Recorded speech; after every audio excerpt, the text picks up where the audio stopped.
This is a preview of our monthly bonus episode. To get full access, go to patreon.com/systemcrashpod and become a supporter.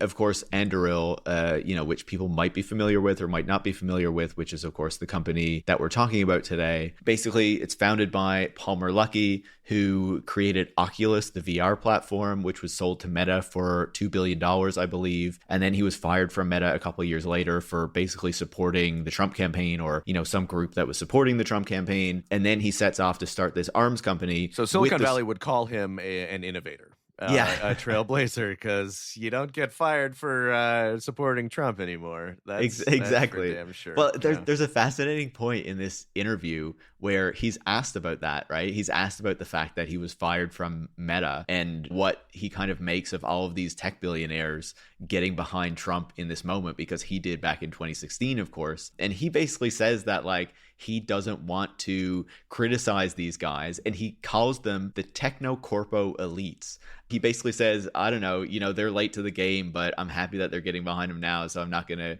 criticize him. But what I was going to say is he starts this company with the backing of Peter Thiel and Palantir folks, Palantir and a Thiel founded and funded company, basically as part of this broader push that these people have been making for a while to get tech into the defense industry and to really reframe what the tech industry is from this, and I believe we've talked about this on a bonus episode in the past, but from this consumer-oriented industry that is focused on making products for consumers, and businesses and stuff like that as well, but to this industry that is focused on cementing American power in the next century, that is part of this broader nationalist project that is trying to defend the geopolitical interests of the United States. And you can see how that has really set the stage for what the industry is doing in this moment, kind of getting ready for this turning point from the United States against China and its kind of concern about its place in the world.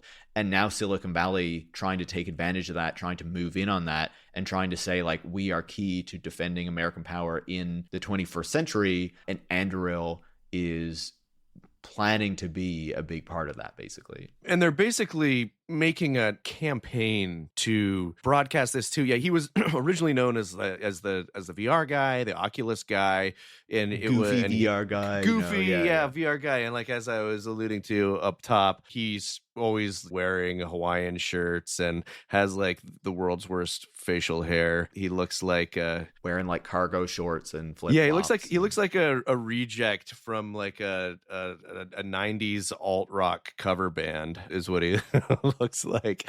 The Anduril has become, I think, his primary focus. It's just, again, it's very Thielian. It's very in that mode. And I was struck the last time I went to Washington, D.C., Anduril had paid for this big campaign of advertising, very sort of neo-nationalist tech focused sort of campaign where it's we can't win with blueprints.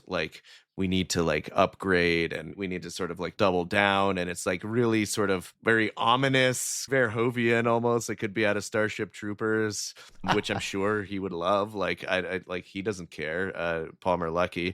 But we're talking about him today because he did this long interview on 60 Minutes, which is, what did you think of this interview, Paris? I thought it was fascinating. I thought the journalist asked some questions that are really revelatory. You could say that maybe it's a bit too, presents Anduril in a bit much of a positive light, but I would say that she did ask some critical questions. I think she did it. I think she did a good job too. Yeah. I mean, that really give you an idea of where he is, and that really shows that he doesn't really care about criticism. And I also think, before we get into the interview, one thing I would say as well, you were talking about his evolution, the image of this guy as this kind of goofy VR guy who's kind of chubby and wearing this weird clothes, to this guy who is still wearing that weird clothes, but is now acting like he is kind of at the head of this charge to basically remake the American military industrial complex. And I just wanted to quickly point to an interview that he gave late last year where he basically explained that every country needs a warrior class,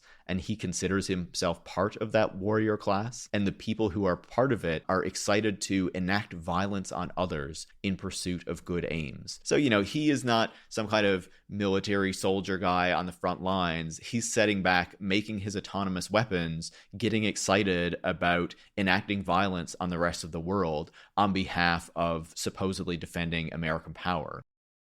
If you want to hear more, make sure to go to patreon.com/systemcrashpod to become a supporter and get access to our monthly bonus episodes. Thanks so much.